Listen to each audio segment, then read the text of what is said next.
പൊന്നാര ചങ്ങായിമാരെ, നമ്മുടെ കേരളത്തിൽ ഒരുപാട് മുഖ്യമന്ത്രിമാർ വന്നിട്ടുണ്ട്. ഇന്നാലും സ്വന്തം അമ്മ തന്നെ ശ്രീ പിണറായി വിജയൻ സഖാവ് കേരളത്തിന്റെ 12ാമത്തെ മുഖ്യമന്ത്രിയാണ്. LDF സർക്കാരും UDF സർക്കാരും മാറി മാറി ഭരിച്ചിട്ടുണ്ട്. പക്ഷെ ശബരിമലയിലെ സ്വർണം അപഹരിച്ച ഒരു മന്ത്രിമാരെയും നമ്മൾ ആരും കണ്ടിട്ടില്ലേ. പിന്നെ ശബരിമലയിലെ പൂജാരിയുടെ അച്ഛന് സമ്മാനങ്ങൾ നൽകിയ ഒരു മന്ത്രിമാരെയും നമ്മൾ ആരും കണ്ടിട്ടില്ലേ. പിന്നെ സ്വന്തം പാർട്ടിയുടെ രക്തസാക്ഷി ഫണ്ടിൽ നിന്ന് കൈയിട്ടുവാരിയ മന്ത്രിമാരാരെയും നമ്മൾ ആരും കണ്ടിട്ടില്ലേ.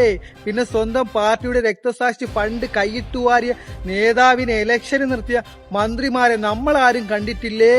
പിന്നെ സ്വന്തം പാർട്ടിയിലെ ഒരു ചെറുപ്പക്കാരനെ കൊലപ്പെടുത്തിയ പാർട്ടിയുടെ വോട്ട് വേണമെന്ന് കേണപേക്ഷിച്ച ഒരു മന്ത്രിമാരെയും നമ്മൾ ആരും കണ്ടിട്ടില്ലേ.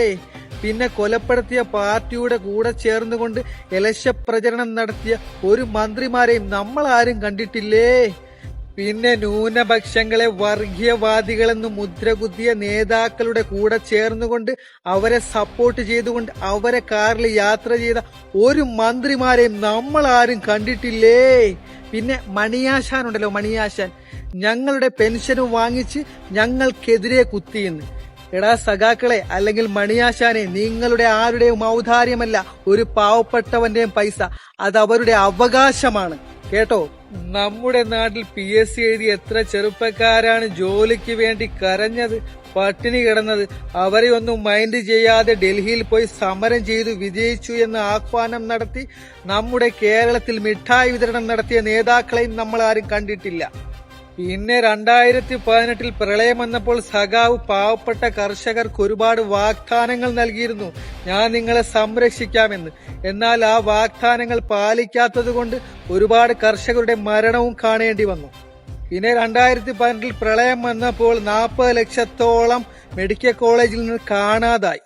ഇതിനെതിരെ സംസാരിച്ച ഒരു നേതാക്കളെയും നമ്മൾ ആരും കണ്ടിട്ടില്ല. പിന്നെ നമ്മുടെ കേരളത്തിൽ ഒരു ഹെലികോപ്റ്റർ വാങ്ങി, അതിന്റെ മാസ വാടക എന്ന് പറയുന്നത് 80 ലക്ഷം. അത് കൊടുത്തു തീർത്ത ഒരു മന്ത്രിമാരെ നമ്മൾ ആരും കണ്ടില്ലേ. പിന്നെ മന്ത്രി പദം ഉപയോഗിച്ചുകൊണ്ട് സ്വന്തം മകൾക്ക് തട്ടിപ്പ് നടത്താൻ ഒരു കമ്പനിയും ഉണ്ടാക്കി, അതിൽ നിന്ന് തട്ടിപ്പ് നടത്തി. അങ്ങനെ ഒരു മന്ത്രിയെ നമ്മൾ ആരും കണ്ടില്ലേ. പിന്നെ എത്ര നീയൊക്കെ വെളുപ്പിക്കാൻ ശ്രമിച്ചാലും എന്തൊക്കെ മൂടിവെക്കാൻ ശ്രമിച്ചാലും പുറത്തു വരിക തന്നെ ചെയ്യും.